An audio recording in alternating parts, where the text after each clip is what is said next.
ದೇಶಾದ್ಯಂತ ಇಂದು ನಡೆಯುತ್ತಿರುವ ನೀಟ್ ಪರೀಕ್ಷೆ ಅಂಗವಾಗಿ ಇಂದು ಶಿವಮೊಗ್ಗ ಜಿಲ್ಲಾಡಳಿತದ ವತಿಯಿಂದ ನಗರದಲ್ಲಿ ಒಟ್ಟು 14 ಪರೀಕ್ಷಾ ಕೇಂದ್ರಗಳನ್ನು ತೆರೆಯಲಾಗಿತ್ತು. ಪೊಲೀಸ್ ವಿಶೇಷ ಬೆಂಗಾವಲಿನಲ್ಲಿ ಪ್ರಶ್ನೆ ಪತ್ರಿಕೆಗಳನ್ನು ಶಿವಮೊಗ್ಗದ ಪರೀಕ್ಷಾ ಕೇಂದ್ರಗಳಿಗೆ ರವಾನೆ ಮಾಡಲಾಗಿದ್ದು, ಮಧ್ಯಾಹ್ನ 2 ಗಂಟೆಗೆ ಆರಂಭವಾಗುವ ಪರೀಕ್ಷೆಗೆ ಅಭ್ಯರ್ಥಿಗಳು ಹಾಗೂ ಪೋಷಕರು ಬೆಳಗ್ಗಿನಿಂದಲೇ ಪರೀಕ್ಷಾ ಕೇಂದ್ರಗಳ ಮುಂದೆ ಹಾಜರಾಗಿದ್ದರು.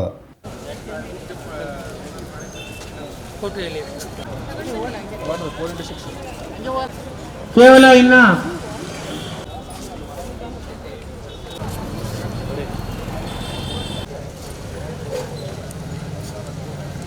ಈ ಬಾರಿ ಶಿವಮೊಗ್ಗದಲ್ಲಿ ಸುಮಾರು 4,832 ವಿದ್ಯಾರ್ಥಿಗಳು ನೀಟ್ ಪರೀಕ್ಷೆಯನ್ನು ಬರೆಯುತ್ತಿದ್ದು, ಪರೀಕ್ಷೆಯು ಪಾರದರ್ಶಕವಾಗಿ ಹಾಗೂ ಸುಸೂತ್ರವಾಗಿ ನಡೆಸಲು ಜಿಲ್ಲಾಡಳಿತ ಸರ್ವಸನ್ನದ್ಧವಾಗಿತ್ತು.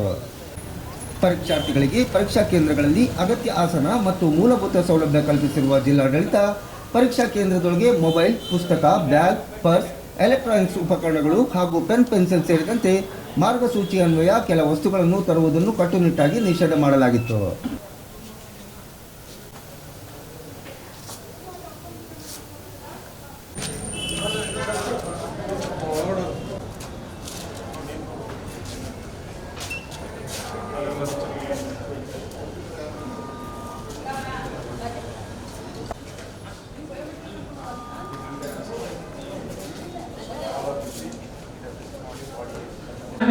ಆಗಿದೆ.